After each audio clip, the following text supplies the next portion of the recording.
로마서 말씀을 통해서 진리를 깨우치고 또 진리가 우리를 자유케 하시는 역사가 있기를 바랍니다. 두 가지로 나누겠는데 첫 번째는 누가 지배할 것인가. 오늘 본문의 12절 말씀을 같이 읽겠습니다. 그러므로 여러분의 죽을 몸에서 죄가 왕노릇하지 못하게 해 몸의 정욕에 순종하지 말고. 죄가 왕노릇하지 못하게 하라. 밑줄을 그으시고 왕노릇에 동그라미를 치시겠어요?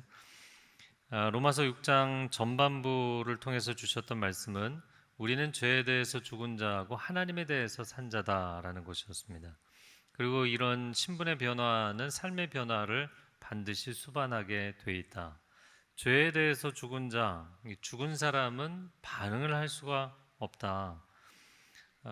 그런데 오늘 본문의 12절 말씀에 보면 그 죽을 몸에서 죄가 왕노릇을 하려고 한다. 그렇기 때문에 그걸 하지 못하게 만들라 이렇게 말씀이 되어 있습니다.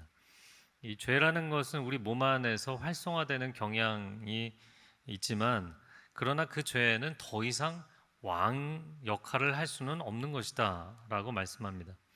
왕인 척을 하는 것이고 불법 침입, 불법 점거를 하고 있을 뿐이지 실제로 죄나 그 죄의 배후에 있는 사탄의 세력은 결코 하나님의 자녀들의 인생에서 왕이 될 수가 없습니다. 그런데 이제 우리가 그렇게 죄나 사탄이 왕이 될 수 없고 우리는 하나님의 자녀가 됐으니까 그냥 가만히 있으면 되는가? 그게 아닙니다. 우리가 구원을 받는 것은 자력으로 될 수가 없는 것이기 때문에 주님이 우리를 건져주신 것이지만 성화의 문제는 자원함과 우리가 스스로 인격적 결단과 헌신을 드려야 하는 것입니다. 사탄은 가짜 왕일 뿐이고 또 죄는 가짜 만족이라는 것을 우리가 진리 안에서 알고 있습니다. 그렇다면 이제 하나님의 자녀인 당신도 이 죄악을 왕으로 인정하지 않아야 된다. 삶 가운데 그것을 인정해 주지 않음으로 인하여서 죄가 왕노릇하지 못하도록 실제적인 삶의 변화가 있어야 된다라는 것입니다. 그래서 죄가 왕노릇하지 못하게 하여 몸의 정욕에 순종하지 말라 이렇게 되어 있습니다. 그런데 우리가 만약에 육신의 정욕에 매여서 살고 거기에 빠져서 살면 마치 죄가 왕인 것처럼 인정해 주는 꼴이 된다는 거예요. 굉장히 억울한 것이죠. 여러분 이스라엘 역사에서 그들이 약속의 땅에 들어가서 살았지만 블레셋이라는 민족이 해안가에 불법 점거를 하고 얼마나 그들을 괴롭혔는지 모릅니다. 옆구리에 가시가 되고 발에 올무가 되었던 것이죠. 그러니까 우리가 영적으로 자유인이 되었고 또 영적 주권을 행사할 수 있게 되었는데 만약에 그런 이스라엘과 같은 상태가 된다면 너무나 서러운 거예요. 십자가 앞에서 내가 정말 철저히 죄인이라는 것을 인정한 사람은 자신의 정과 욕심을 십자가에 못 박아 죽이게 돼 있습니다. 그러나 오늘 12절에 우리가 읽은 것처럼 여전히 내가 죽을 몸이지만 아직 죽지를 않았잖아요. 몸이 살아있고 몸 안에 살고 있기 때문에 여전히 내 안에서 정욕이 꿈틀거린다고요. 그것은 뭐 거룩한 사람이나 세속적인 사람이나 마찬가지입니다. 하지만 그렇다고 해서 그것이 왕노릇할 수 없는 것은 마치 이것은 코로나가 치료가 되었음에도 불구하고 잔여 증상이 남아있는 것과 비슷한 거예요. 그렇지만 코로나가 완치가 됐음에도 불구하고 폐쇄병동에 갇혀서 거기서 억울하게 절망 가운데 살 수는 없는 거잖아요. 광복이 선포되었는데도 그 사실을 알지 못한 채 만약에 공산당에게 억울하게 정말 종살이 옥살이를 하고 있다면 그것은 있을 수 없는 일입니다. 왜냐하면 예수 그리스도께서 우리에게 참 자유를 주셨기 때문이에요. 사랑하는 성도 여러분, 저와 여러분은 그리스도의 십자가의 그 구속의 능력으로 영적인 자유와 해방을 얻은 사람들인 줄로 믿습니다. 자, 그렇다면 이제 죄와 사망의 권세는 철장 안에서 으르렁거리는 사자나 곰과 같은 것일 뿐이에요. 그러니까 그 앞에서 우리가 영적으로나 심리적으로 위축될 필요가 없습니다. 물론 깨어서 영적 전쟁을 해야 되겠지만 우리가 위축돼서 거기에 주눅들어서 살 필요는 없는 것이죠. 우리는 하나님의 자녀가 되었고 영적 자유인이 된 것입니다. 목의 멍에는 꺾였고 발의 착고도 풀린 것입니다. 모든 우리의 종살이 또 노예살이의 그런 족쇄들이 다 풀리게 된 것이에요. 예수 그리스도께서 우리를 완전히 해방시켜 주신 것입니다. 그러면 그런 어떤 신분, 영적 신분을 얻었다면 이제는 삶에서 구체적으로 그것을 이루어 가야 된다. 그래서 로마서 6장, 7장, 8장은 구원받은 하나님의 자녀로서 실제 어떻게 살 것이냐라는 성화의 문제를 다루고 있는 장입니다. 물론 그 성화를 삶 가운데 이렇게 실천해야 된다 이야기하는 것은 12장부터 나오는 것이고요. 자, 오늘 본문에 이어지는 13절 같이 읽어보겠습니다. 또한 여러분의 지체를 불의의 무기로 죄에게 내주지 말고 오직 죽은 자 가운데서 다시 산 자처럼 여러분 자신을 하나님께 드리며 여러분의 지체를 의의 무기로 하나님께 드리십시오. 13절에 불의의 무기, 의의 무기 동그라미 치시겠어요? 두 가지가 이제 반대 개념이죠. 자, 이제 나의 생명의 주인, 나의 주군이 누구인지를 안다면 당신의 몸을 불의의 무기로 죄에게 내주는 것이 아니라 의의 무기로 하나님께 드려야 되지 않겠느냐. 영적 전쟁에서 기본이 되는 원칙이 몇 가지인데 첫 번째 나누고 싶은 것은 당신의 영적인 소속을 분명히 하라는 것이에요. 내 소속이 분명해야만 내가 누구에게 반응할 것인가가 결정되기 때문이죠. 내가 하나님 나라 소속이 분명하지 않습니까? 그런데도 만약에 사탄에게 어둠의 권세에게 용병으로 쓰임을 받는다면 이거는 여러분이 첩자 노릇을 하는 격이 되는 거예요. 제가 이렇게 한 가지 생각이 나서 기사를 검색해 봤더니요. 우리나라에서 지난 5년 동안 산업 기밀을 유출하려는 시도가 무려 22조 원대였다고 이야기를 합니다. 이게 산업 스파이인 거잖아요. 여러분, 사람들이 이런 생각을 합니다. 내 개인의 인생인데 내가 어떤 선택을 하든 내 자유지. 정말 그럴까요? 여러분이 누리는 자유가 그냥 세상에서 이야기하는 개인주의적인 자유인지 아니면 하나님께서 아들의 생명까지 내어주시면서 내게 허락해 주신 영적 자유인지, 우리가 난 자유하다, 여러분이 자유를 누리고 싶다라는 생각을 할 때 과연 그것이 신앙적 개념인지 세속적이고 인본주의적인 개념인지를 구분하실 필요가 있어요. 만약에 내가 내 인생 하나 내 맘대로 산다, 근데 그것으로 끝나지 않더라고요. 나 하나 죄 짓는 것으로 결코 끝나지 않습니다. 하나님의 형상인 나 자신을 망가뜨릴 뿐만 아니라 하나님이 세워주신 공동체인 가정과 교회와 사회를 망가뜨리는 길로 가게 돼 있어요. 그러니까 여러분, 그러면 그건 하나님의 일에 동참하는 것이 아니라 사탄의 어둠의 일에 우리가 부역자 노릇을 하는 꼴이 되는 거예요. 우리가 맨정신으로 사탄에게 우리 가정 좀 망쳐달라 이렇게 내가 도와주겠다 이야기할 사람이 누가 있겠어요? 내가 맨정신으로 교회 공동체를 망가뜨리는 일에 내가 조력할 테니까 좀 도와달라 그렇게 요청할 사람이 누가 있겠냐고요. 근데 우리가 이건 내 자유지, 내 선택이지 그러면서 내 마음대로 죄를 짓기 시작하면, 그리고 그것이 습관의 늪에 빠져버리면 사탄이 하는 일에 우리가 그 일을 동조하고 그 일을 돕는 역할을 하고 있는 것이죠. 그러므로 우리의 삶을 어떻게 살아야 될 것인가? 죄를 즐기고 죄에 얽매이고 죄에 사로잡혀서 살지 마십시오. 그런 길을 선택하지 마십시오. 그것은 자유로운 인생이 아니라 사탄의 부역자 역할을 하는 인생이 되는 것입니다.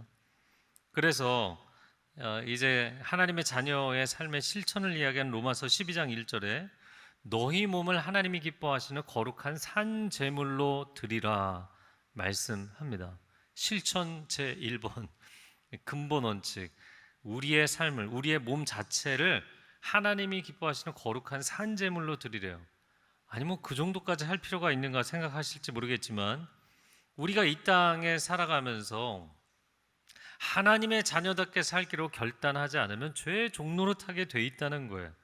우리나라 역사에서도 일본 강점기 때 일제 치하에서 정말 내가 항일 독립운동을 하고 또 그런 분들을 내 삶의 터전에 있더라도 또 지원하고 이런 일을 하지 않는다면 어느새 그들의 정책에 그냥 따라가고 순응할 수밖에 없고 또 적지 않은 사람들이 친일을 하는 방향으로 흘러가지 않았습니까?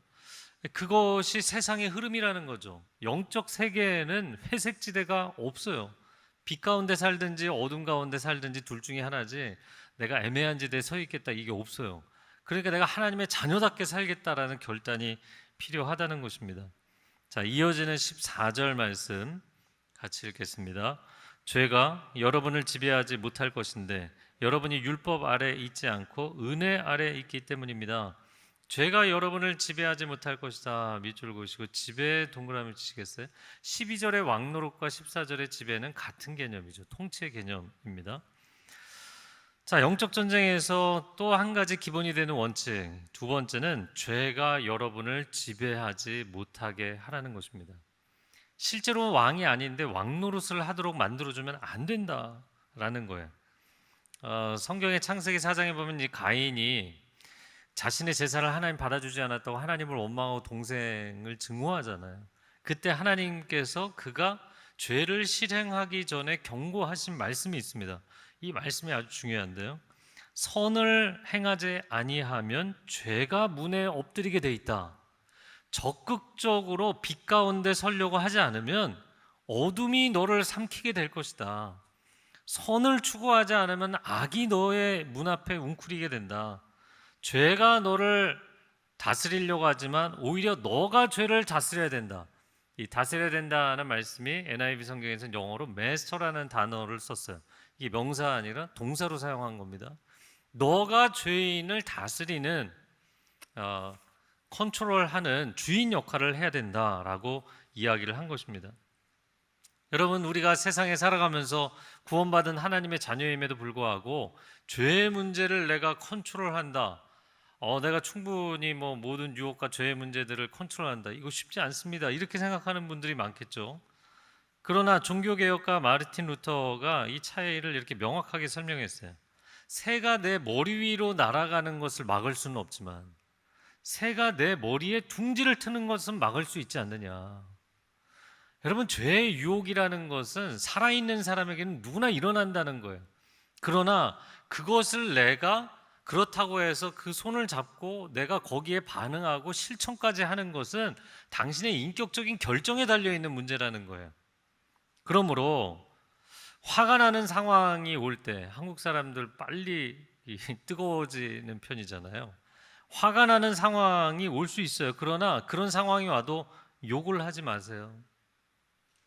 집에서 문 걷어차지 마세요. 분을 내어도 에베소서 4장 26절에 보면 분을 내어도 사람이 분을 내는 것은 몸 안에 있는 사람으로서는 정상적인 거라는 거예요. 그러나 죄를 짓지 않을 수 있다는 겁니다. 앵거가 일어난다고 해서 그거를 표현해야 되느냐? 꼭 그렇지는 않다는 거예요.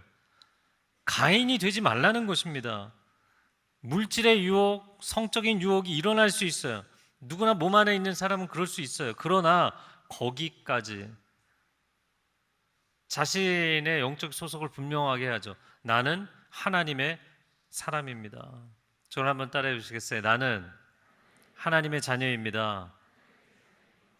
내 죄의 유혹 앞에 난 명확하게 내가 누구인지 내 영적 소속이 무엇인지를 선언하고, 그 군부대에 가면 이제 군인들은 언제든지 부르면 자기 소속 부대와 관등 성명을 대게 돼 있거든요. 자기 영적 소속이 분명해야 되는 거예요. 거기서부터 죄와 싸울 수 있는 힘이 생기는 것이죠. 그리고 두 번째는 죄가 당신을 다스리게 하는 것이 아니라 당신이 죄를 다스리는 삶을 사는 것입니다. 자, 블레셋이 이스라엘을 거의 400년 가까이 괴롭혔어요. 그러면 블레셋이 이스라엘을 다스리지 못하게 하려면 그들이 진짜 주인도 아닌데 어떻게 해야 되나요? 이스라엘이 강성해져서 블레셋을 다스려야 되는 거죠. 이게 다윗 시대가 되어서야 그게 가능해졌어요. 자, 그러니까 우리나라 같은 경우에는 지정학적인 위치 때문에 주변국들의 압박을 받을 때가 굉장히 많잖아요. 그러면 이런 침략을 받지 않으려면 우리가 어떻게 해야 되는가? 인도적인 교류를 하게 되는 경우가 있을지라도 명확한 군사적 우위가 있어야 전쟁 억지력이 생기는 것입니다. 그것은 외교에서 기본적인 개념이잖아요. 영적인 세계도 마찬가지라는 것입니다. 저와 여러분이 하나님의 사람으로 분명하게 결단하여서 죄의 창궐함에 이용당하는 것이 아니라 하나님 나라를 세우는 데 쓰임받는 인생이 되시기를 축복합니다. 자, 그러려면 육이 살아나는 삶이 아니라 영이 살아나는 삶을 선택하셔야 돼요. 이 시대가 건강 관리, 피부 관리, 시간 관리, 인맥 관리, 인생의 수많은 관리에 대해서 이야기하죠. 물론 다 중요하고 필요합니다. 그러나 정말 이런 소중한 나의 건강, 나의 인생의 시간, 재능, 물질, 내가 나 자신을 치장하고 내 자신을 화려하게 하는 데 쓰는 것이 아니라 정말 하나님 나라를 위해서 생명을 살리는 일을 위해서 전도하고 복음을 전하고 선교하는 일에 쓰겠다고 결단하면서 사셔야 돼요. 내가 하나님의 일을 위해서 생명과 선함과 빛의 사역을 위해서 살기로 결단하는가, 그것이 우리의 삶 가운데 중요하다는 거예요. 그러면 사탄이 지나가면서 우리를 만만한 상대로 보는 것이 아니라 정말 사탄의 왕국을 위협할 수 있는 하나님 나라의 용사들로 살아가는 은혜가 있는 것입니다. 우리가 우리를 죄악과 사망에서 건져주신 주님의 은혜를 기억한다면 우리는 절대로 하나님을 모르던 시절의 삶으로 돌아갈 수가 없어요. 그런데 만약에 여러분이 이 성화의 단계에서, 구원은 받았는데 성화의 단계에서 미리 타협을 하고 포기를 하고 주저앉아서 사는 사람들, 그래서 죄와의 관계를 청산하지 못해서 두 집 살림을 하는 분들이 있다면 여러분, 그 상태는 하나님의 은혜를 누릴 수 없는 상태가 되는 것입니다. 원죄에 빠진 인간은 죄를 지을 수밖에 없는 인간이었지만 구원받은 인간은 죄를 다스릴 수 있는 인간이 된 거예요. 그럼 죄를 다스릴 수 있는 영적 신분과 권세를 받았는데 왜 그거를 사용하지 않느냐는 것이죠. 충분히 사용하며 살 수 있어요. 여러분, 은혜라는 것은, 하나님이 내게 베풀어 주신 은혜는 우리를 죄에서 빠져나오도록 건져주시는 능력일 뿐만 아니라 그 죄를 다스릴 수 있는 권세까지 되는 거예요. 할렐루야. 그래서 이 은혜가 강력한 것입니다. 제가 이런 글을 읽었어요. 아브라함 링컨이 노예 해방을 결국에 이루어내잖아요. 그런데 노예 해방이 이루어지기 전에 그가 뉴올리언스의 한 노예 시장에서 경매 가운데 있는 한 흑인 소녀를 그 돈을 지불하고 한 흑인 소녀를 산 일이 있었다고 합니다. 그런데 이 소녀가 슬픈 표정으로 링컨을 바라보면서 이렇게 이야기를 하는 거예요. 나는 당신을 절대로 따라가고 싶지 않다. 그러나 내게는 선택권이 없으니 어쩌겠느냐, 어쩔 수 없지 않냐. 근데 링컨이 그 소녀를 바라보면서 자신의 매매 증서를 그 흑인 소녀의 손에 쥐어주면서 얘야, 넌 나를 따라오지 않아도 괜찮아. 이제 너는 자유야. 너가 원하는 대로, 네가 원하는 대로 가라. 그러자 이 소녀가 너무 감격을 해서 정말인가요? 정말인가요? 선생님, 저에게 자유를 주시는 것인가요? 그렇다면 제 남은 인생을 다 바쳐서 선생님을 섬기고 싶습니다. 제가 선생님을 따라갈 수 있게 해주십시오. 여러분, 이것이 율법의 힘이 아니라 은혜의 능력인 것이죠. 율법과 은혜는 전혀 다른 차원의 것인 거예요. 율법은 사람을 잡아두는 것이지만 은혜는 자유를 주는데 그 자유로 헌신케 하는 것이기 때문이에요. 그러므로 은혜와 죄 사이에서 갈등하지 마세요. 이 중간에서 애매한 지대에 서서 살아가지 마세요.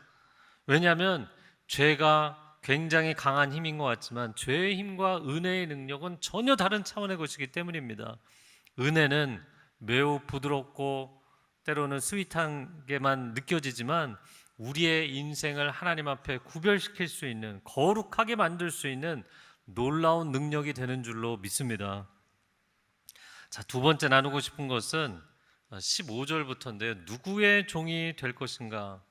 어떻게 보면 12절에서 14절은 이제 군사의 개념으로 설명한 것이고 15절에서 23절은 이제 주인과 종의 개념으로 설명한 것인데 이 똑같은 하나님과 우리의 관계를 두 가지 측면으로 이야기한 것입니다. 15절 말씀 읽어보겠습니다.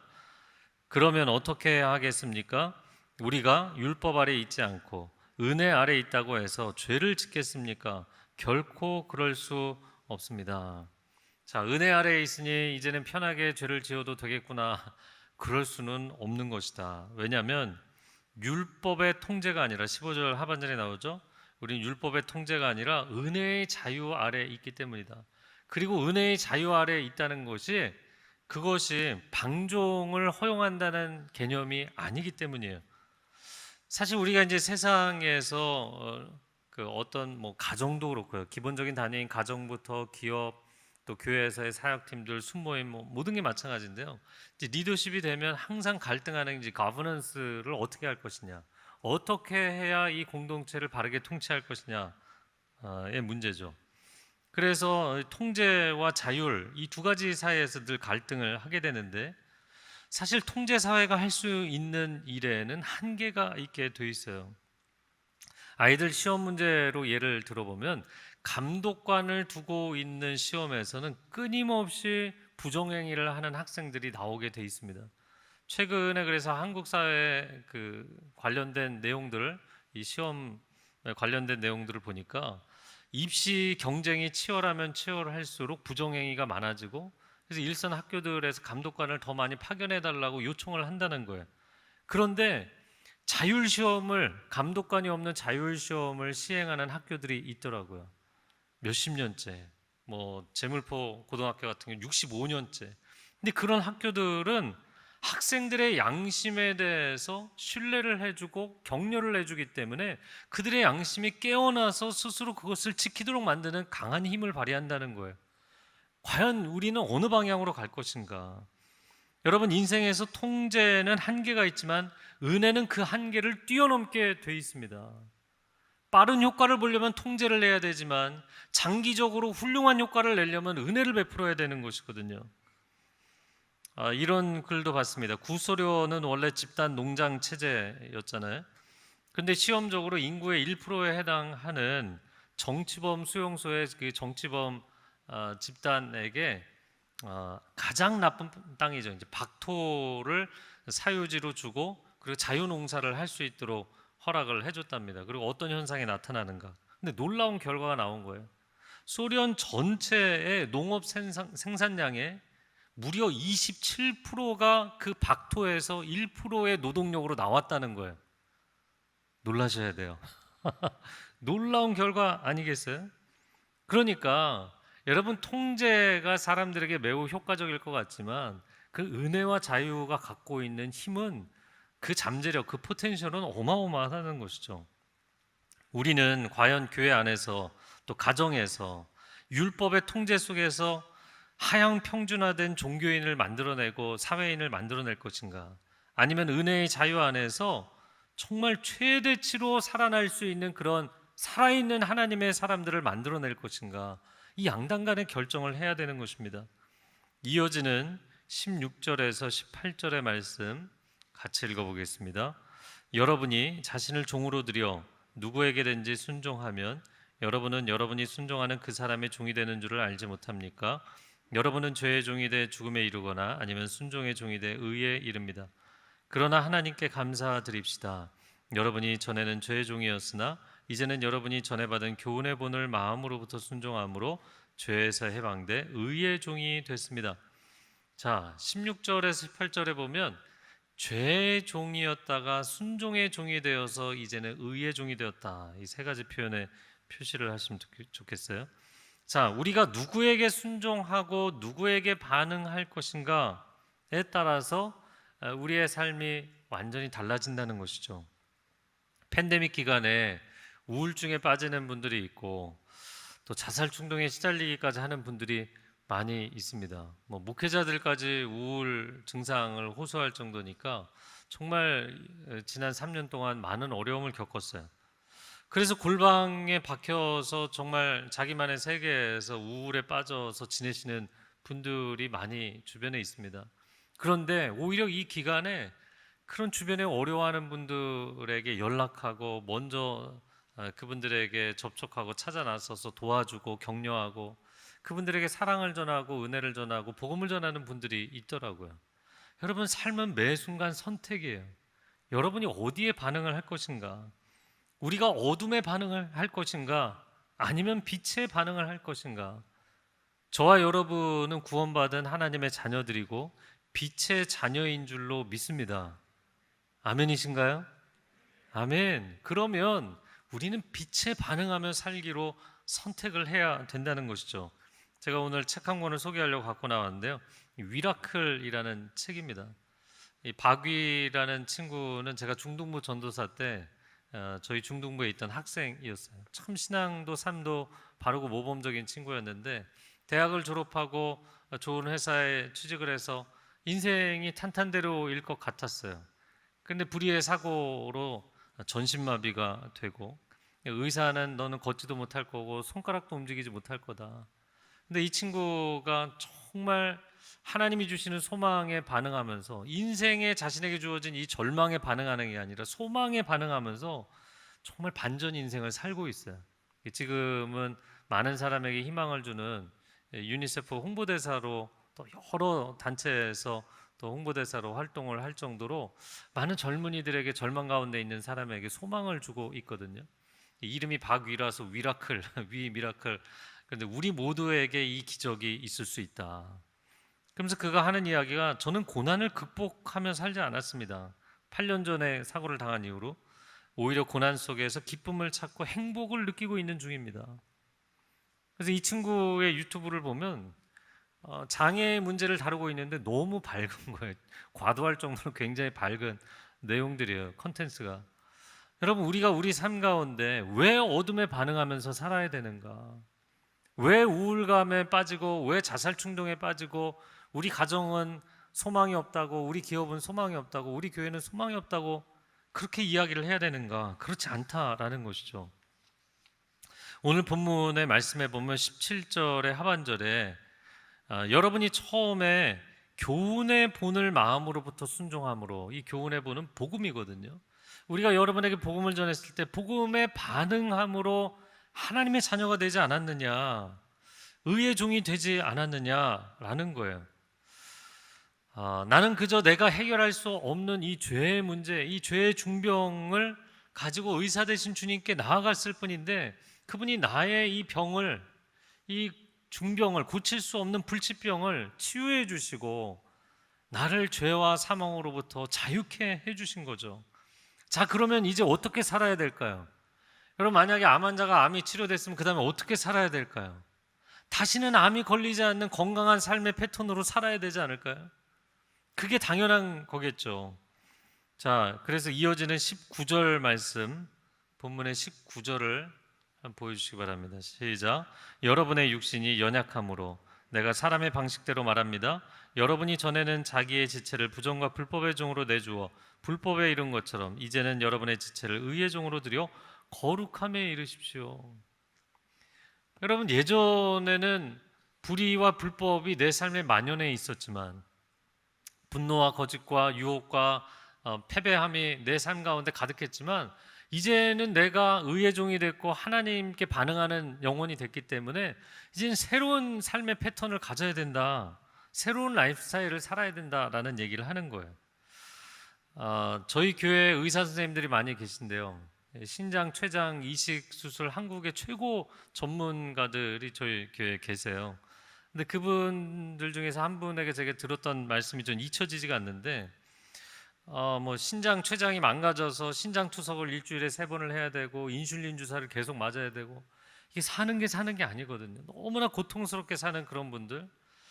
그런데 맞는 그런 장기를 받아서 장기 이식 수술에 성공하면 정말 드라마틱하게 인생이 변한다, 이렇게 얘기하시더라고요. 이거를 더 이상 그걸 할 필요가 없는 거예요. 주사를 맞을 필요가 없는 거예요. 병원에 올 필요가 없는 거예요. 완전히 새로운 생명을 받은 것처럼 인생을 살 수 있게 된다. 할렐루야죠. 할렐루야입니다. 그런데 의사 선생님이 이런 얘기를 하시더라고요. 그러나 가장 안타까운 순간이 있으니, 그렇게 새 생명을 받은 사람이 채 1년도 되지 않아서 다시 병원을 찾아올 때, 건강하지 않은 예전의 라이프 스타일을 고치지 못한 거예요. 자극적인 음식을 포기를 못하고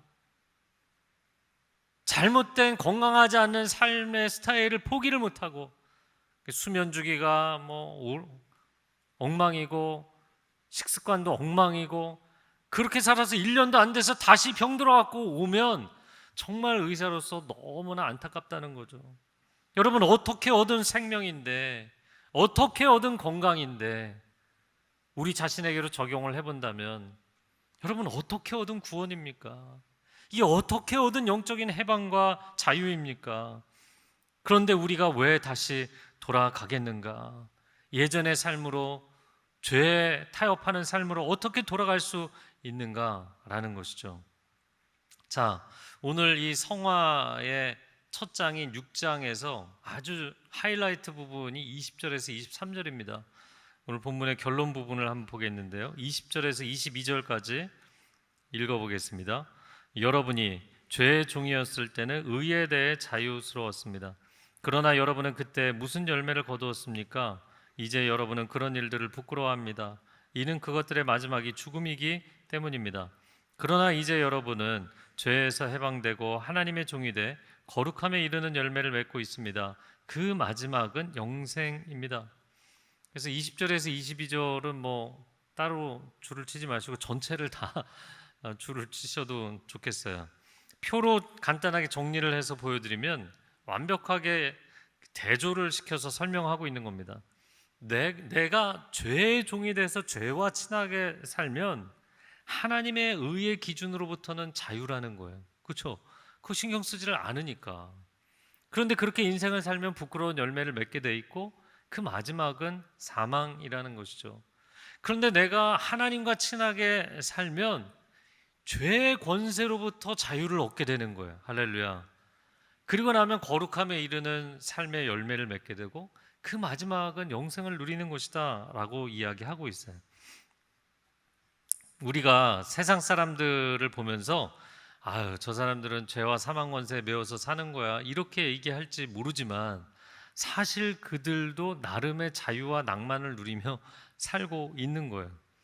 왜냐하면 하나님의 기준을 생각하지 않아도 되잖아요. 여러분, 하나님의 기준을 생각하지 않고 그냥 삶의 매 순간 내 마음대로 살 수 있다는 것만큼 엄청난 자유가 없는 겁니다.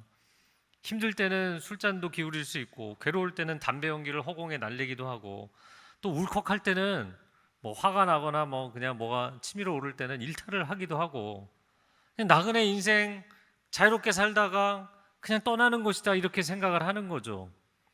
그래서 발길 닿는 대로 구름 흘러가는 대로 바람이 부는 대로 나름의 자유와 낭만이 있는 거예요. 제가 여러분을 설득하려는 건 아닙니다. 그러나 여러분, 한 가지 우리가 알아야 될 것은 뭐냐면 죄는 꼭 흔적을 남기게 돼 있어요. 그런데 그 흔적이 무엇이냐면 부끄러운 흔적입니다. 부끄러운 흔적을 남길 뿐만 아니라 사망의 결과를 불러오게 돼 있다고요. 지금 내가 원하는 대로 내 뜻대로 선택하며 즐기며 살았다고 생각했는데 내가 즐긴 술, 담배 때문에 중병이 걸리면 그때는 후회하게 되죠. 내가 쏟은 미움과 분노 때문에 소중한 관계를 잃어버리게 되면 그때는 돌이키지 못할 때가 오게 됩니다. 내가 성적으로 마음대로 일탈을 저지르고 나서 가정이 무너지고 그 자녀들이 평생을 나를 존경하는 것이 아니라 손가락질하는 인생이 되고 나면 여러분 돌이킬 수가 없게 되는 거예요. 이런 것이죠.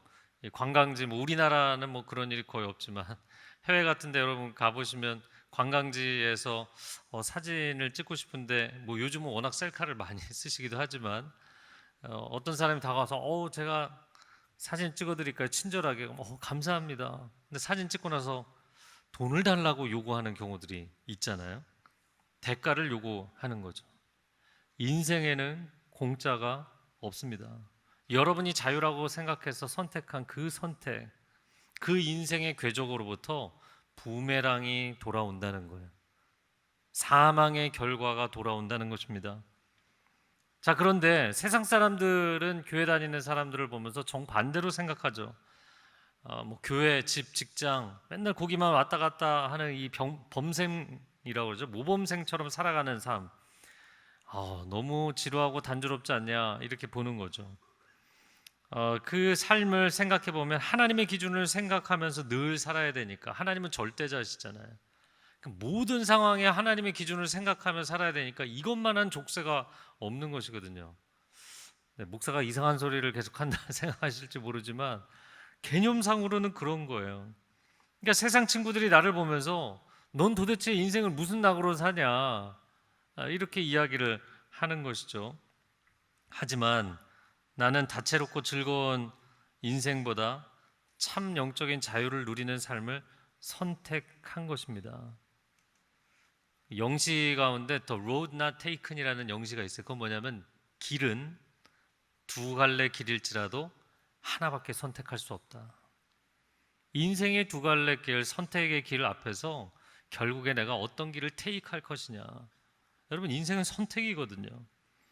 내가 사탄이 주는 모이와 그 물이 맛있어서 세상 안에 계속 머물러 살 것인지, 아니면 우리는 하나님의 구원받은 자녀들이기 때문에 그 세상의 문을 열어놔 주신 거거든요. 하나님께서 이제 하나님의 은혜의 창공을 비상하는 인생으로 살 것인지, 그것은 여러분의 선택이에요. 여전히 세상 안에 머물러 있겠다, 그러면 여전히 철장 안에 갇혀서 사는 죄의 종노릇하는 인생이 되는 거예요. 여러분, 은혜의 창공을 비상하는 인생을 선택하시기를 축복합니다. 그러면 다시는, 그 자유를 맛본 사람은 다시는 세상으로 돌아가지 않게 돼 있어요. 이것이 신앙의 반전이고 신앙의 정수입니다. 정말 내가 인생에 바라던 삶이 무엇인가? 정말 내가 꿈꿔왔던 삶이 무엇인가? 남부럽지 않게 물질과 쾌락으로 채우고 업적과 명예로 채우기 위해서 내 영혼을 타협하고 팔아넘기는 삶인가? 아니면 내 영혼의 진정성이 살아있고 하늘을 우러러 한 점 부끄러움이 없는 인생을 살아가는 것인가? 이 두 가지 길에서 선택을 해야 되는 것이죠. 제가 이 본문을 볼 때마다 늘 생각나는 노래가 하나 있어요. 그건 뭐냐면 My Way입니다. 프랭크 시나트라의 My Way의 제일 마지막 소절에 I did it my way, 1절에서도 2절에서도 나는 내 인생을 나름 내 소신껏 내 방식대로 열심히 살아왔다, 그런 고백이죠.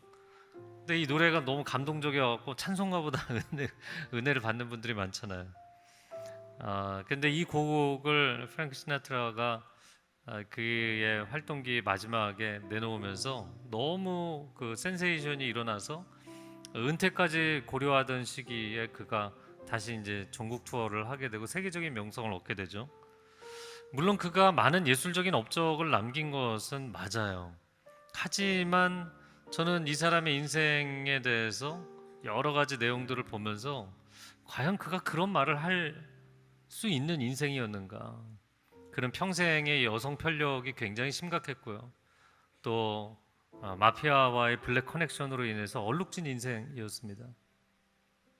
여러분, 우리가 세상을 살아가면서 이 사람뿐만이 아니라 나는 부끄럽지 않게 인생을 살았다,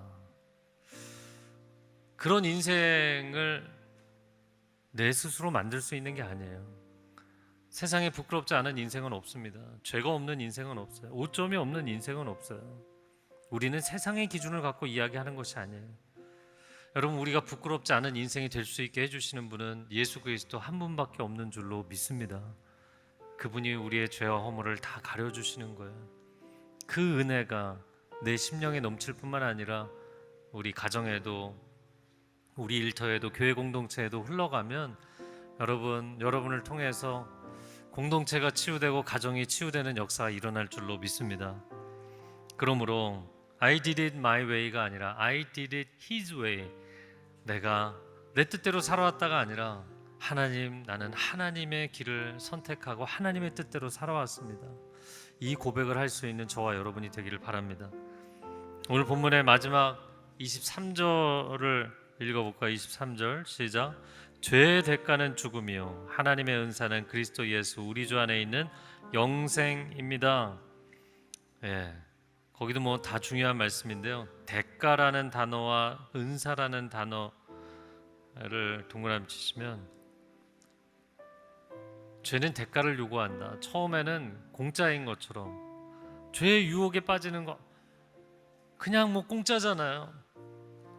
그러나 여러분이 거기에 덜컥 걸려서 그 늪에 빠지게 되면 결국에는 대가를 요구하는데 생명을 대가로 요구한다는 거예요. 당신의 인생 전체를 송두리째 빼앗아 갈 것이라는 거예요. 그러니까 마약 딜러들이 한 봉지, 두 봉지, 세 봉지는 공짜로 준다는 거잖아요. 그러나 거기에 빠져들면 자기 인생 다 바치는 거죠. 자기 인생을 다 날리는 거예요. 가정도 날리는 거예요. 일터도 날리는 거예요. 여러분, 죄의 무서움이죠. 그러나 하나님은 은사, 선물을 주시는 분인데, 내가 하나님의 사람으로 살아가면 평생에 매여서 사는 것 같지만 하나님은 최고의 선물을 주시는 줄로 믿습니다. 그 생명의 은총이, 은사와 은혜가 우리의 삶 가운데 충만하기를 주님의 이름으로 축복합니다. 이 시간 함께 기도하겠습니다. 사랑하는 주님, 우리가 어둠에 반응하는 삶이 아니라 빛 대신 주님께 반응하는 삶이 되게 하여 주시고, 우리가 죄에 반응하는 삶이 아니라 하나님의 의의 기준, 이 진리의 말씀, 생명의 말씀에 반응하는 삶이 되어서 거룩의 능력이 우리 가정을 치유하고 세상을 치유하는 역사 있게 하여 주옵소서. 함께 기도하겠습니다. 사랑하는 주님, 우리 한 사람 한 사람을 하나님의 자녀로 부르실 뿐만 아니라 거룩한 하나님의 일꾼들로 세우시는 줄로 믿사오니 하나님, 우리의 삶에 구체적인 결단이 있게 하여 주시고 마음의 변화와 결심이 일어나게 하여 주시옵소서. 죄와 타협하고 사탄의 종노릇하는 인생이 아니라 이제는 분연히 일어나서 생명의 역사를 일으키는 하나님 나라의 사람으로 쓰임받는 축복이 있게 하여 주시옵소서. 사랑하는 주님, 여전히 세상은 어둡고 죄악이 만연해 있습니다. 하나님의 사람들이 이 시대에 영적으로 승리하며 살아가기가 너무나 어렵다고 이야기합니다. 그러나 우리에게는 영적으로 승리할 수 있는, 왕노릇할 수 있는 하나님의 자녀라는 신분과 권세가 주어져 있습니다. 우리가 마치 종인 것처럼 타협하며 무너져 살아가는 것이 아니라 오늘 새롭게 믿음으로 결단하는 사람들마다 승리하는 하나님의 백성들이 될 수 있도록 역사하여 주옵소서. 그렇게 우리의 삶 가운데 일하실 주님께 감사드리며 예수 그리스도의 이름으로 기도합니다. 아멘.